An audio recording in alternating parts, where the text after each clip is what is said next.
It's been known for quite some time that Chelsea are looking at selling academy products because of the way the PSR rules are built. It means that if you sell a player that you brought through, it goes down on the books as pure profit, as they say. And in the Daily Mail, they've gone with Chelsea frees out Gallagher and cuts short his holiday to tell him. The Telegraph, Sam Dean has written, Gallagher told to sign deal or go. Basically, what we've got here is a situation where Chelsea do not want to run the risk of letting Conor Gallagher leave on a free transfer in a year's time. And so they've offered him a new deal, which he's not apparently willing to sign. It's a 2-year +1 deal is what we're hearing. What do you make of this freezing him out? It's basically pushing Conor Gallagher out of the door. It's exactly the same as what happened with Mason Mount. Mason Mount was offered a contract, and I know that there was a lot of anger from Mason Mount and his family, because the rate of what he was offered was not on the level of some of the highest paid at Chelsea. Now, at that time, he was an England international and a very important player for Chelsea. Obviously, he had injuries and he's had a difficult time since.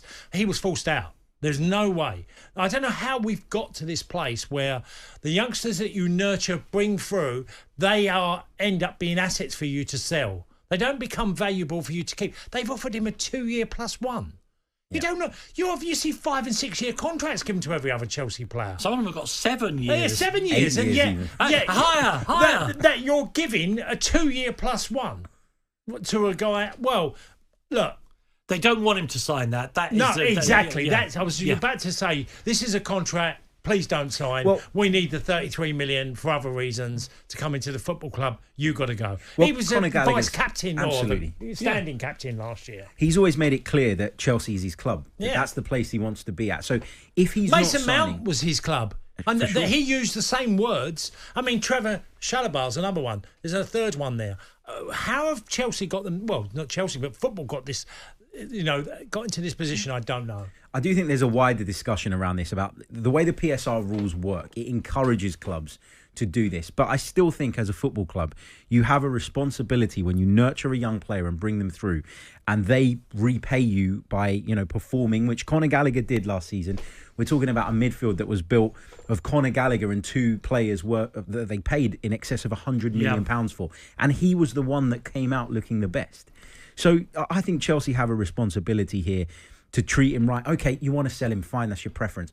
But to freeze him out, to go to those lengths to push him out, just seems wild to me. But he also still has a contract with Chelsea Football Club. And, if I was Conor Gallagher's lawyer, never mind his agent, you'd be looking and saying, you may think you can freeze him out. It's disgraceful. It's not right, He's demonstrably one of the players there who should be in the first team squad. They're saying you've got to go and train with the kids or whatever they're going to say. He's not done anything wrong. Well, no, they've given him a week to decide. That's basically where we are now. That he's got till the end of this week of whether he takes the move to Atletico Madrid. And Atletico Madrid are applying pressure from their side as well. I've been reading this morning. It's great for him that he's got a great club after him. That can be a great opportunity for him. I just think Chelsea's behaviour is not the way to treat a player. This is exactly what happened with Mason Mount. And it puts players off of joining you in the future, doesn't it? If you're a prospective Chelsea signing and you're looking at this from afar, you're thinking, do I want to go there? Do I want to go and commit to a 5-6 year deal, knowing that at any given point they can decide that actually they want to move me on and they might freeze me out? This, of course, is to do with having American owners now, isn't it?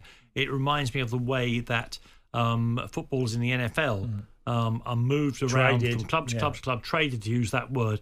In fact, they're just commodities. Now, look, footballers are commodities. I do get it. I get it. But they have, the contracts that professional footballers have in England are the strongest employment contracts anywhere in the world I can see. In sport, without doubt. Unquestionably.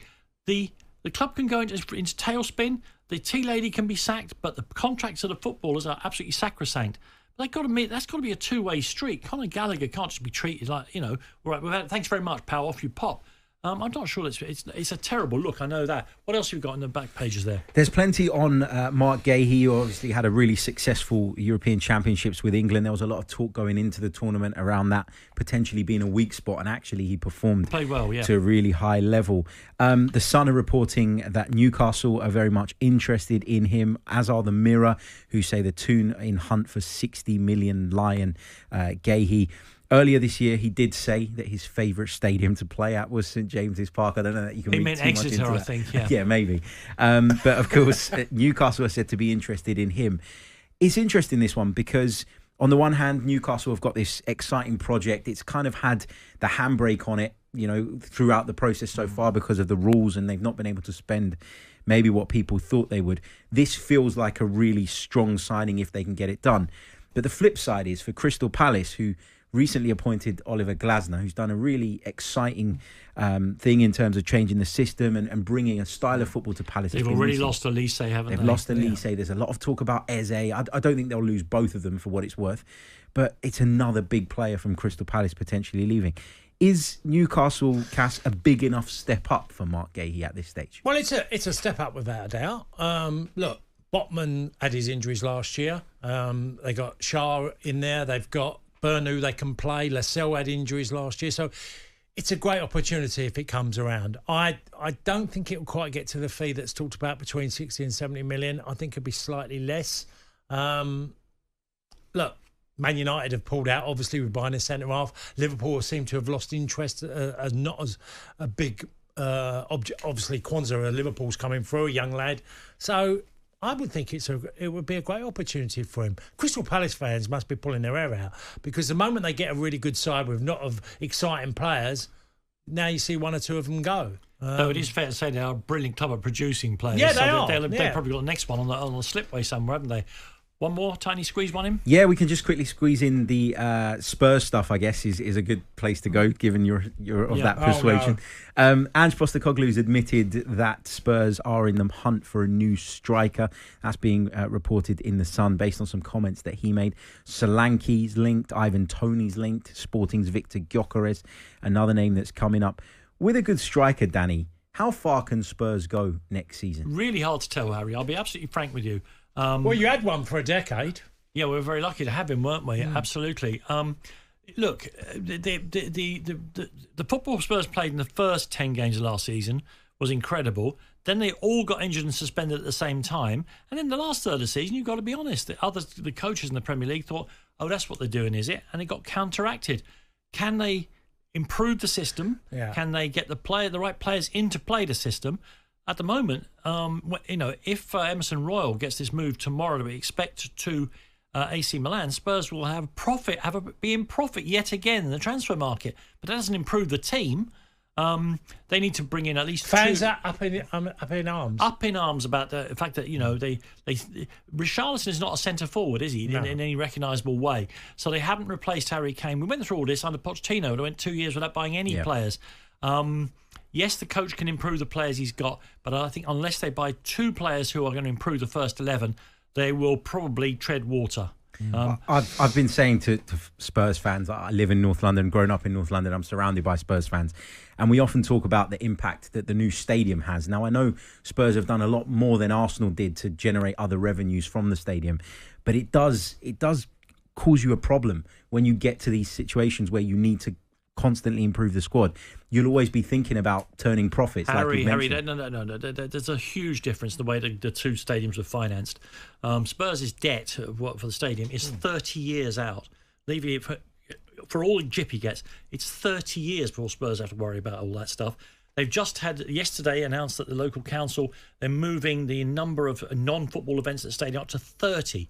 And if you think of the money they made with Beyonce and all the rest of it, they're supposed to have got money flowing in from every direction. So what you're saying is there's no excuse then? Get your hand in your pocket and buy some footballers. Because at the end of the day, there are no medals and no enjoyment for the fans from being the best run club in football. You need to have a decent team out on the pitch. Loved some of the stuff they did last year.